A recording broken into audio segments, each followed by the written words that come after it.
Ministério Público de Alagoas recomendou ao governo do estado para que torne obrigatória a vacinação contra a Covid-19. Sabe para quem? Para os servidores da segurança pública aqui de Alagoas. Vamos ao vivo com a repórter Maria Maciel. Maria, o Ministério Público já teve um posicionamento do estado sobre essa recomendação? Muito boa noite.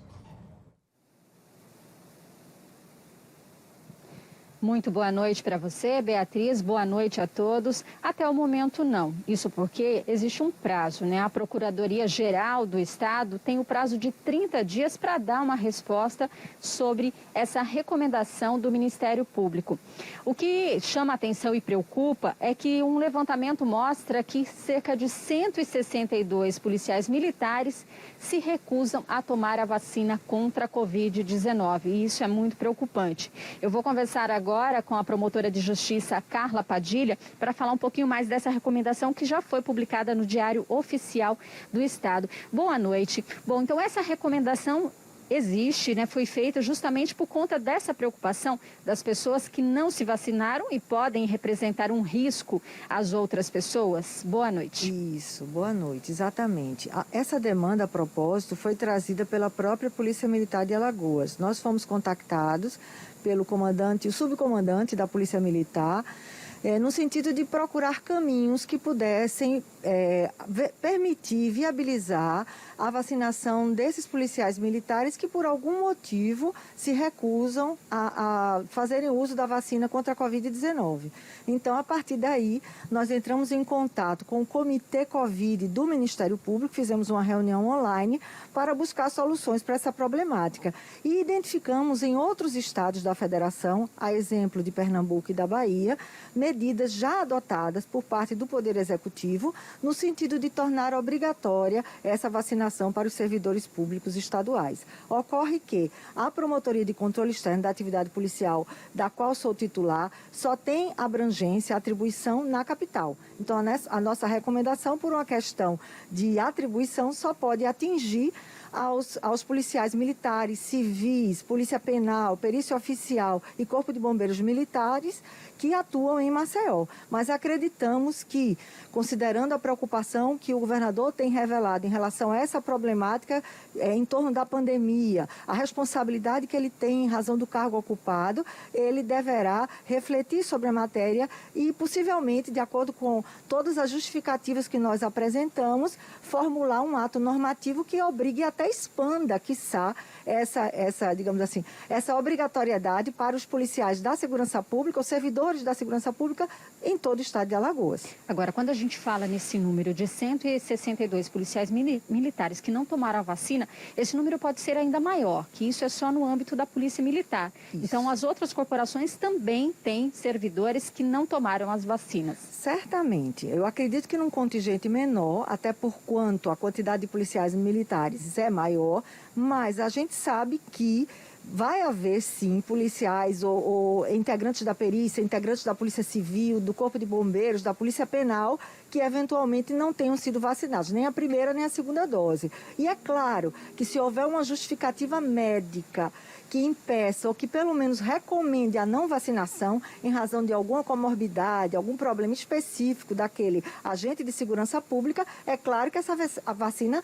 há de ser evitada. E então esse agente deverá ser, por exemplo, destacado para uma outra atividade que não mantenha contato, por exemplo, com a sociedade, com a coletividade, para evitar qualquer grau de contaminação. Bom, e a promotora tocou num ponto importante, que é esse contato com a coletividade. A gente tem aí festas que vão acontecer agora no final do ano. A gente sabe que muitos eventos também já têm ocorrido, foram liberados, e essa preocupação só aumenta, porque esses policiais podem estar nas ruas. Exatamente. A preocupação que veio do próprio comando da Polícia Militar, com a responsabilidade, o compromisso que eles têm com o fazer adequado da coisa pública, é no sentido de que, dado esse arrefecimento da gravidade da pandemia, cresceu enormemente o número de eventos que demandam a participação, sobretudo da Polícia Militar, que é a polícia ostensiva.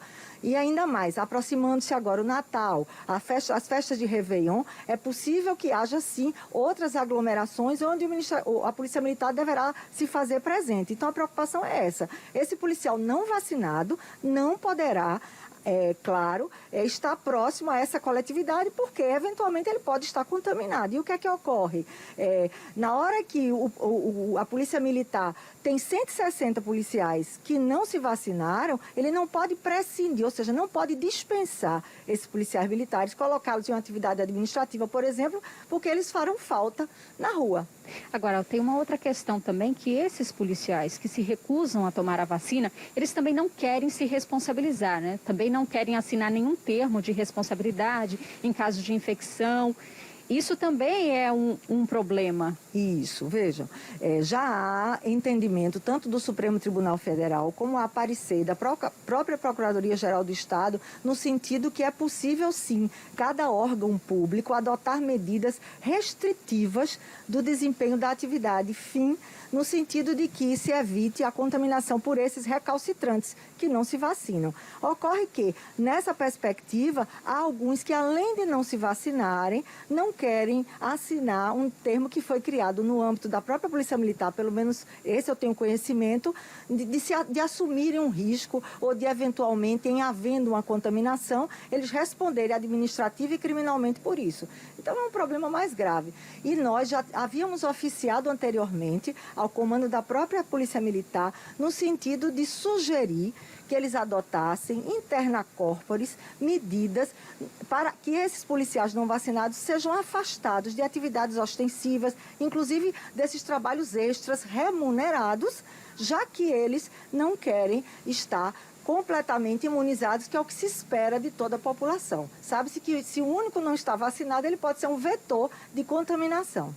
Tá certo, muito obrigada, promotora, pelas informações. Realmente é uma situação que a gente só pode dizer que é absurda, né? Nesse momento, então, que todo mundo tenta se proteger, a gente tem uma nova variante aí, a gente ainda encontra pessoas que se recusam a tomar a vacina. Não tem problema, não quer tomar, mas agora se responsabilize. E nem isso essas pessoas, né, esses servidores têm feito. Então, fica essa recomendação para o governador Renan Filho, para que ele possa, então, aí tomar as medidas necessárias. Eu volto com você, Bia.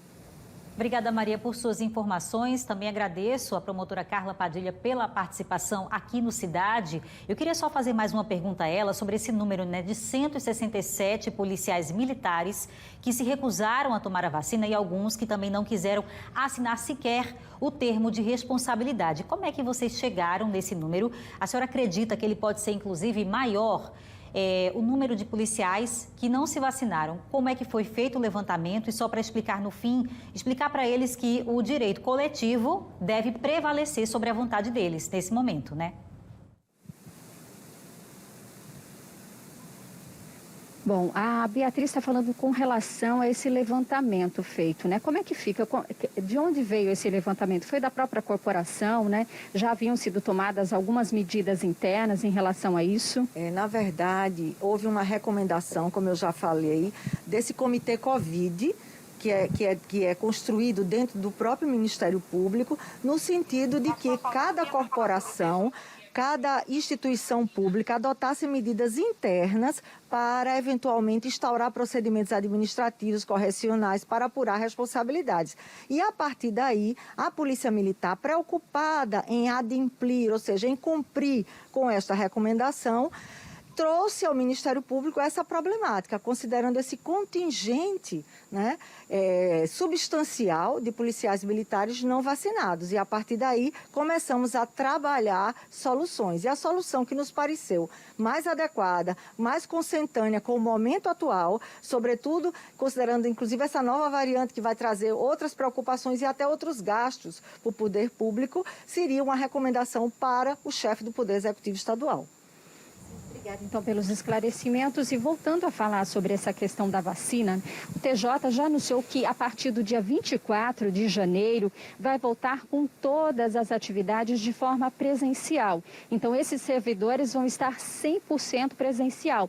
E esse atendimento que é feito pelo Tribunal de Justiça já não vai precisar mais de agendamento. Então, tanto a população, advogados e todo mundo que trabalha ali vai poder acessar o prédio. Agora, será exigido o quê? O passaporte passaporte da vacina. O que é esse passaporte da vacina? É a comprovação de que a pessoa, o servidor ou a pessoa que vai entrar nas dependências do Tribunal de Justiça apresente ou a carteirinha de vacinação ou então o aplicativo, né, a carteirinha digital, que você tem um aplicativo para comprovar que tomou as 2 doses da vacina. E se a pessoa não tiver tomado a vacina, o que acontece? Neste caso, ela tem que apresentar um exame, o PCR, com 72 horas de antecedência. Só assim vai conseguir entrar, então, nas dependências do Tribunal de Justiça.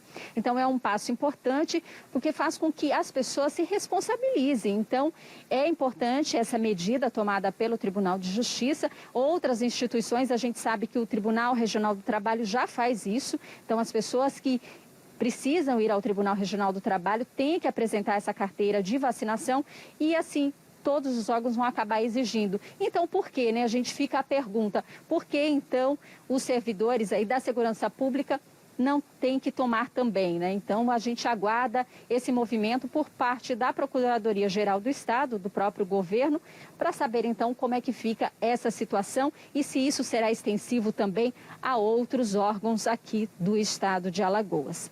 Volto com você, Bia.